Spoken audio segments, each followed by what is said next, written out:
sabay natin pagsaluhan.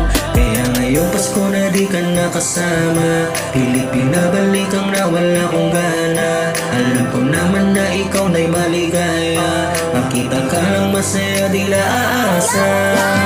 Ng Pasko na hindi ka na nakasama,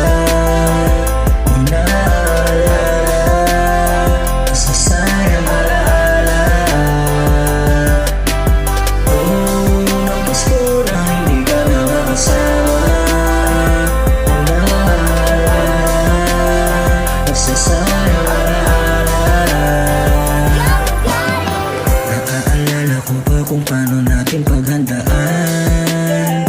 Pag nalalapit na ang 25, dapat merong di ko paborito mong natandaan. Bigayan natin ang regalo ng sabay, bubuksan at kita ko sa iyong matay. Saya sa tuwing aking nabibigay ng sapat.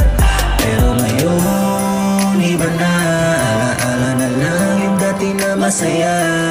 Mga tawanan at mga kwentuhan na parang kailan lang sabay natin pagsaluhan.